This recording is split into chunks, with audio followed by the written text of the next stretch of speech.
A one-of-a-kind weekend storm did not frighten high country visitors. Phil Lindemann, Krystal, 93 News. Despite wild weather, summer came to Summit this weekend when more than 93,000 vehicles traveled the I-70 corridor Friday through Sunday. That is up 2% compared to last weekend, but down 37% compared to the same weekend last year. Average daily traffic this weekend was 31,052 vehicles, 700 more cars than last weekend, 8,800 fewer than June 2019.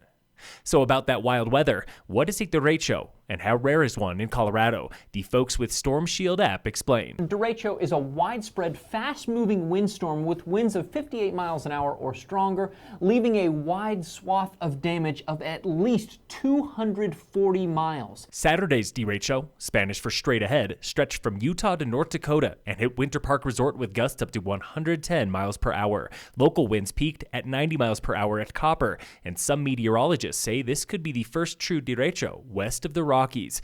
And now, there is June snow in the forecast. The National Weather Service expects the snowstorm to get here by 8 or 9 p.m., with up to 3 inches overnight, vanishing by noon tomorrow.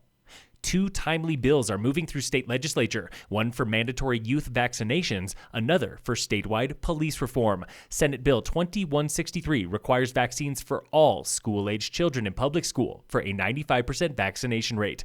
Non-medical exemptions are allowed, but with stricter criteria. It was introduced in February and passed a Senate committee yesterday. House Bill 2217 was introduced last week and brings 5 changes to everyday police work, including body cams and a ban on chokeholds. It passed committee yesterday, while in Washington, D.C., Democrats this morning unveiled a similar federal bill.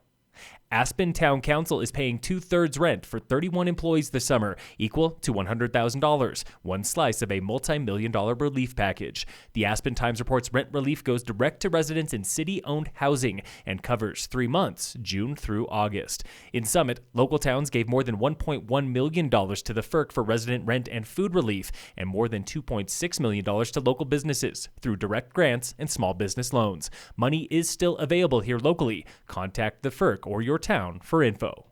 Emergency rooms are conspicuously empty, and some hospital officials believe fear of catching COVID is the culprit. Multiple agencies report ER visits are down 40% in Colorado, while in Summit, the Centura ER was down 50% at virus peak in March and April, down 30% now. And this extends to the doctor's office. Chief Medical Officer Casey Cowie with Summit Community Care Clinic. We want people to know that we're still here for you, whether it's a pandemic or not. Doctors agree there is little risk of COVID infection at hospitals, with protocols and equipment to protect all patients.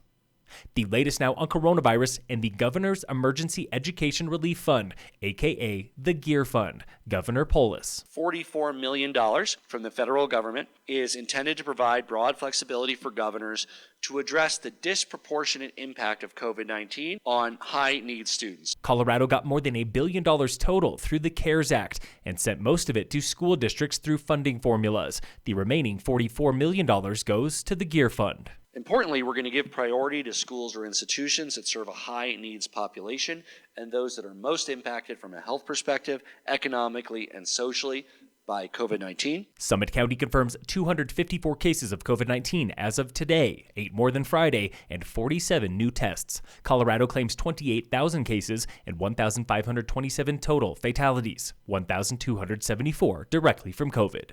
In sports, another day, another attempt at pro baseball. The MLB today sent a new proposal to the Players Union for a 76-game season starting in July, ending September 27th before a month-long postseason. Bleacher Report claims players will make $200 million more than the previous proposal. From the start, paychecks have been the biggest barrier. And in local sports, brought to you by American Family Insurance, the Weiss Agency, golf and skiing are low risk. Cross-country running, soccer, and volleyball are medium risk, and football is high risk, as CHSAA looks ahead to the fall high school sports season. CHSAA officials are committed to sports this coming school year, but say traditional seasons could change, with low-risk sports in the fall and high-risk sports later. Phil Lindemann, Krystal, 93 News.